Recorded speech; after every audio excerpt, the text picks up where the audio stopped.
Hello, my happy crumpers. I'm freaking excited to be here with you today. Today's a big day. For those of you who know, I have been addicted to the Blood Angels ever since the two data balance slates or something ago, and they have been freaking awesome. I've been having an absolute blast with them. I've even been building them in real life. And if you guys know me, I hate the hobby aspect of this game. I do not like painting. I do not like building miniatures. So for me to actually build these things on my own in real life means I enjoy them. So I'm having a blast with the Blood Angels, and I'm really excited to see some new stuff. So let's go through GW's announcement, and we're going to talk about all the details that are wrapped up inside of this. And there are some juicy ones indeed that are kind of hidden. So we're going to talk about those as well. So first off, let's just check this little intro trailer out. This is so cool. I'm digging it. That is a Death Company Dreadnought, a new Death Company Dreadnought kit. I'm loving it. Death Company Marines with jump packs. The DC Dread, which I love the DC Dread, by the way. The new Lamarte's model, we'll go in detail in a bit, that is sick. This new Astaroth model is freaking badass. I absolutely adore it. And the artwork for the limited edition codex. So you better believe I'm going to be picking this box up because, yeah, I'm pretty pumped up about this. All right, so now let's start going through some of the contents of the box and what's going to tell us about the way the Blood Angels are actually going to be able to play in 10th edition Warhammer. So first off, going through all the details, looks like we're going to get a Death Company Dreadnought here. And if I'm not mistaken, this is a Brutalis body. So the Death Company Dreadnought is going to be brutalized, I suppose. So it's not going to be like the little small box knot style that it currently is, which is good. I mean, it's time for a new model. And honestly, the Brutalis is a pretty awesome model. So I don't really know if we need a specific, Death Company Dreadnought. I do hope the Librarian Dreadnought makes it to the Codex, though. I really hope the Librarian Dreadnought makes it, and I hope he gets a new model. But totally cool with him becoming a Brutalis-style Dreadnought. And we'll see how that goes. Then it's going to be having 20 intercessors. 10 of them are going to be just normal intercessors, and 10 of them are going to be jump pack intercessors.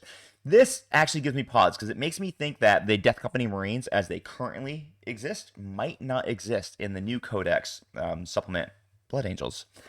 The current Death Company Marines are extremely powerful, but they are very pricey. They have that Black Rage, which gives them the reroll hit rolls innately, which is a pretty amazing rule, but they have the OC0 unless they're within 12 inches of a chaplain. So I am kind of curious to see if we're going to see like a new type of Death Company Marine upgrade, or if they're just going to be the intercessors. And if they are, what's going to happen with the weapon loadouts? Are they going to be all chain swords like this is showing? And when we go through the models, there's like one extra weapon that we'll kind of see. So we'll find out. But yeah, let's start with this freaking Lamarte's model. First off, I love it. I love the pose. It is pretty sick. He's out there. He's lunging at you. He is ready to rock and roll. Yeah, I got no complaints about this model. It is certainly not no Inquisitor Cotiaz debacle. This is looking good. I like the skulls on the shoulder plates. He is just looking pretty awesome. Then we're gonna go on to Astaroth. This is actually one of my favorite models that GW has produced in quite a while. I absolutely adore it. It's really reminiscent of the old model, and this one is just freaking badass. I love the wings. I'm gonna have to figure out how to get one of my friends to paint them for me because I will do a bad job. So Astaroth coming in and him getting a new model as well as Lamarte's makes me think that those rules are going to be very impactful in the new codex as well. So we're not getting a bad ruck-fied, all my Blood Angel players. Just don't worry, you're not going to be having to worry about your amazing model right now just becoming completely useless, which is very happy to report. Anyway, so like I said, we got the 20 Death Company intercessors, and when we go through this, there's something that we see. So if we look at this right here, it looks like that's an Eviscerator. An Eviscerator was a weapon that we had on the Assault Marines in 9th edition, just a huge two-handed sword. So chances are high it's going to be basically a power fist with maybe like 4 attacks. I don't actually know that. Maybe it's going to have an extra blip of AP to distinguish it. So I don't know how that weapon's really going to be implemented, but it's cool to see that we are getting a new weapon, and it's not just going to be basic assault intercessors or normal intercessors. Then we have yep, jump pack guys, normal guys on foot. Anything new in here? We got like these little sanguineous drops, but I don't see any gameplay. That's a captain that looks like that's a captain model who looks like he's being Death Company. So are we going to see the return of Death Company captains, Death Company lieutenants? That is kind of a cool concept. So I would like to see if we get the return of those. That would be actually pretty darn cool. So those are all of those new models. They do have a breakdown of all the bits that come in it. So we're going to be getting Infernal Pistols. So you will have Infernal Pistols in the box, which is very, very nice. The Eviscerator, all that stuff. We have the Death Company Dreadnought, which is now a Brutalis Dreadnought, which we have talked about. Then, here's a little thing that is hidden, which I am pretty dang excited about. So, if you squint, you can kind of read some of these abilities here that they've given us for the Death Company Marines. That's the ones with the jump packs.